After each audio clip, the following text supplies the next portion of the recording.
A gloved hand reaches up. Slow, deliberate. The lens goes dark. That's the last thing Nancy Guthrie's doorbell camera ever recorded. A masked figure, armed, standing at the front door of an 84-year-old woman's home in the dead of a Tucson night. But before we get there, let's go back 24 hours. Real quick, before we dive in, drop where you're watching from in the comments below. Seriously, I want to know, and if you're new to Retracted Files, hit that subscribe button right now, because you are going to want to be here for every chapter of this one. Her name is Nancy Ellen Guthrie, 84 years old. A woman who had called the Sonoran Desert home for more than 5 decades.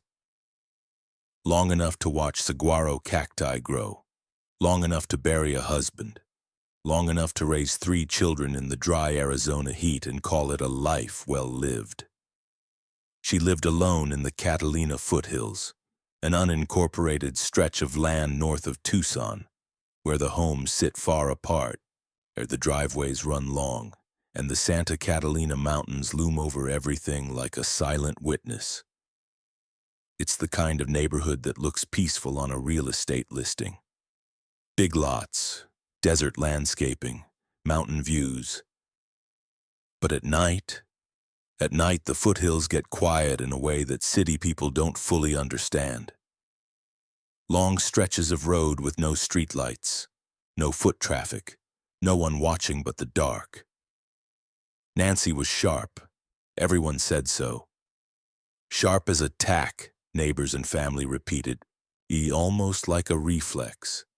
Mentally alert, engaged, fully in charge of her own life, even as her body had begun to slow down. She had a pacemaker regulating her heartbeat, monitored remotely through an app on her phone. She needed daily medication that, according to Pima County Sheriff Chris Nanos, she could not go without. And while she was mobile, she couldn't walk 50 yards on her own. She was independent. She was vulnerable. And on the evening of Saturday, January 31st, 2026, she was doing exactly what she always did, living her life. That evening, Nancy took an Uber from her home to her daughter Annie's house for dinner. The ride started at 5:32 p.m., a normal Saturday. Family around the table, food, conversation. The kind of evening you don't think to photograph because you assume there will be 1,000 more just like it. There wouldn't be. After dinner, Annie's husband, Tommaso Cioni, drove Nancy home, and surveillance logs and garage sensor data placed their arrival at approximately 9:48 p.m. The garage door opened. 2 minutes later, it closed. Tommaso pulled away, and Nancy Guthrie walked into her house, into the warmth, into the familiar, into what she believed was safety. She had no idea someone was already watching. Most of Tucson was asleep by 1:47 a.m. The Catalina foothills were dead quiet. No traffic, no voices, no movement. Just the desert breathing in the dark, and the way it does when it thinks no one is paying attention. That's when it started. At 1:47 a.m., Nancy Guthrie's Nest doorbell camera, the one mounted at her front entrance, the one that was supposed to be her first line of defense, was tampered with, not knocked over, not accidentally unplugged, deliberately disabled. Foliage from her own front yard. Desert brush, the kind that blends into the landscape so naturally you'd never think twice about it, was used to obscure the lens. Whoever did this knew the camera was there. Let that sit for a second. They didn't stumble onto that porch. They came prepared. They knew the layout. They knew where to look, and they knew exactly how to make sure no one would see what happened next. Here's where it gets worse. Nancy didn't have a paid Nest subscription, the kind that continuously backs footage to the cloud. Without it, the camera's local recordings loop and overwrite themselves automatically. Sheriff Chris Nanos confirmed it publicly. Older footage was gone, cycling over itself in the dark like it was never there. If you were planning this, really planning this, That's the kind of detail you'd want to know in advance. 25 minutes passed. 2:12 a.m. The camera software detected motion at the front door. Not a glitch, not a passing animal. Motion. At the front door of an 84-year-old woman's home, in the middle of the night, to 25 minutes after someone deliberately blinded her camera. And then, 16 minutes later, 2:28 a.m., Nancy's pacemaker app disconnected from her phone. That small device in her chest, the one keeping her heart in rhythm, the one transmitting data to a remote medical team. Lost contact. Gone. Silent. Authorities have never publicly stated exactly what that disconnection means. They didn't have to. The implication is loud enough on its own. By 2:28 a.m., something had changed. Dramatically, violently, irreversibly. Either Nancy had been moved far enough from her phone to break the connection, or something else had happened that made the connection impossible. 3 timestamps. 41 minutes. That's all we have. 1:47, 2:12, 2:28. A camera goes dark. Motion is detected. A heartbeat goes silent on a screen somewhere. And then, nothing. The desert swallowed whatever happened next whole. If this case is new to you, share this video right now. Put it on your story, text it to someone, post it anywhere. The more people who know Nancy's name, the better. Let's keep her name alive now. Let's keep going. By the time the sun rose over the Santa Catalinas and painted the foothills gold, the way it does every single morning in southern Arizona, the house on the hill looked exactly the same as it always had. But Nancy Guthrie was gone. Sunday mornings had a rhythm for Nancy Guthrie. Faith was the anchor of her life. Church, community, and the kind of spiritual routine that doesn't bend easily, not even at 84. Whether in person or through a screen, Nancy showed up, every week, without fail. On February 1st, 2026, she didn't show up. A member of her congregation noticed first. That small, quiet act of paying attention, someone realizing that a familiar face was missing from its familiar place, set everything in motion. They made a call. The call reached family. And the concern that had been a flicker became a flame. At 11:56 a.m., relatives arrived at Nancy's home in the Catalina foothills. The house was there. The desert was still. The Santa Catalinas stood exactly where they always had. But Nancy was gone. Her phone sat on the counter, right where she would have left it if she'd stepped out for a moment and planned to come right back. Her medication, the daily pills that Sheriff Nanos had said could be fatal to go without, sat untouched.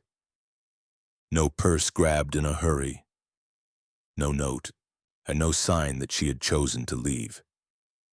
For a woman who couldn't walk 50 yards on her own, the idea that she had simply walked out that door and disappeared into the Arizona desert on her own was not just unlikely. It was impossible. At 12:03 p.m., the family called 911. Deputies from the Pima County Sheriff's Department arrived within minutes, and what they found inside that house and on that front porch stopped this from being a missing persons case before the sun went down. Here there was blood at the front door, not a smear, not ambiguous. Blood at the entrance of Nancy Guthrie's home in a pattern that told investigators exactly the kind of story no family ever once confirmed. DNA testing came back fast and definitive. The blood belonged to Nancy. Sheriff Chris Nanos didn't mince words when he faced the cameras. We believe she was taken from her home against her will. The scene inside the house, details of which authorities have never fully disclosed, was described repeatedly as not consistent with someone leaving voluntarily. The combination of the disabled camera, the blood at the door, the untouched phone and medication, and Nancy's physical limitations left investigators with one working conclusion. Someone had come to that house in the dark and they had taken her. by force. Hey, pause with me for just a second. This is a real woman, a real mother, a real grandmother, not a character in a story. A person whose family is still waiting for answers right now, in real time. If you know anything at all, the FBI tip line is still open and the link is in the description below. Okay, let's keep going. What followed was one of the largest coordinated search efforts the Tucson area had seen in years. The FBI joined the Pima County Sheriff's Department. U.S. Customs and Border Protection brought aerial assets. K-9 units swept the surrounding desert terrain. Drones cut grids across the foothills. Deputies went door to door, pulling footage from every doorbell camera and security system within a multi-mile radius. The FBI even erected a white tent directly over Nancy's front entrance. A forensic measure, precise and deliberate, designed to take exact measurements of the doorway and camera angle. They were building a picture, calculating, preparing for what they hoped would come next. A face to put to the mask. For 10 days, the public knew almost nothing. A camera had been disabled, a woman was missing, blood had been found, and somewhere out in the Arizona desert, or beyond it, Nancy Guthrie was gone without a trace. Then on February 10th, everything changed. The FBI and Pima County Sheriff's Department announced they had recovered footage from Nancy's doorbell camera. Footage that, by all technical logic, should not have existed. FBI Director Kash Patel called it previously inaccessible data, pulled from residual files deep in Google's Nest backend servers. Files that had not been fully erased, fragments of a night that someone had tried very hard to erase. The footage was black and white, silent, only seconds long, but it was enough. On screen, a figure approaches Nancy Guthrie's front door in the dead of night. Ski mask, gloves, long pants, a backpack strapped to their back, a handgun, holstered, visible, deliberate. The figure moves with purpose, not panic. This is not someone who stumbled onto the wrong porch. Then the gloved hand rises, slow, practiced, and reaches directly for the camera lens. Foliage from Nancy's own front yard is used to finish the job. The screen goes dark. The FBI analyzed every frame, every pixel. They measured the doorframe. They calculated angles. And when they were done, they had a profile, male, approximately 5 feet 9 inches to 5 feet 10 inches. Average build. And on his back, a black 24 to 25 liter Ozark Trail hiker pack. A Walmart exclusive brand, and the kind of backpack you can walk into any Walmart in America and buy for under $30. Somewhere out there, a man bought that backpack. Someone saw him. Someone knows him. But the footage wasn't the only thread investigators were pulling. While search teams combed the desert, a second front had quietly opened, Ransom Communications. KOLD-TV, a Tucson CBS affiliate, received a letter. The contents were specific, details about Nancy's home, details about what she was wearing the night she disappeared, details that only someone who had been inside that house would know. Investigators took it seriously enough to ask the station not to publish the full contents. Then TMZ received a note demanding millions of dollars in Bitcoin, a specific wallet address, a hard deadline, 5 p.m., February 9th. The family went public. In a video that was painful to watch, Savannah Guthrie and her siblings Annie and Cameron looked directly into a camera and spoke to whoever was holding their mother. "We will pay," Savannah said. "Just let us know she's alive." They asked for proof of life, real, undeniable proof, because in an age of AI and manipulation, even a voice on a phone proves nothing. The Bitcoin wallet listed in one note received a deposit, less than $300, from who? Nobody knows. And then a California man was arrested. federally charged for sending hoax ransom texts to the family pretending to be the abductor. Chaos piled on top of chaos, making it harder to separate the real from the fake. 10 days after Nancy vanished, investigators finally had a face, or at least a mask. But the question that haunted every press conference, every tip line call, every sleepless night in the Guthrie household remained completely, devastatingly unanswered. Was Nancy Guthrie still alive? As of this moment, Nancy Guthrie is still missing. No arrest, no confirmed sighting, no verified proof of life. Just an open case, an active investigation, and a family that has not stopped fighting for a single day since that garage door closed on the night of January 31st. 2 miles from Nancy's home, investigators found a glove. A single glove discarded in the desert like an afterthought. Forensic teams processed it carefully, and what they pulled from it was both a breakthrough and a dead end. Unknown male DNA. A profile that didn't match anyone in CODIS, the national DNA database that holds the genetic fingerprints of millions of convicted offenders across the United States. Whoever left that glove had never been caught before. But investigators aren't done.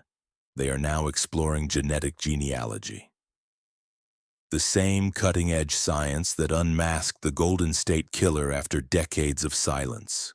And the same technique that took a cold case everyone had given up on and cracked it wide open. It is slow work, painstaking work. But it has worked before, and law enforcement is betting it can work again. The reward money tells you everything about the urgency of this case. The FBI posted a $100,000 federal reward for information leading to Nancy's recovery. The Guthrie family matched it, and then some. On February 24th, they announced a $1 million reward. In the same breath, they donated $500,000 to the National Center for Missing and Exploited Children. A gesture that said, even in the middle of their own nightmare, they were thinking about other families drowning in the same kind of pain. $1 million. And still no one has come forward with the answer. Sheriff Chris Nanos has been clear and consistent on one point throughout this entire investigation. The family is not under suspicion. Not Savannah, not Annie, not Cameron, not Tommaso. They are victims in this case, Nanos said plainly, praising their cooperation and their courage in equal measure. The FBI command post has since shifted from Tucson to Phoenix. Some read that as a sign the case is cooling. It isn't.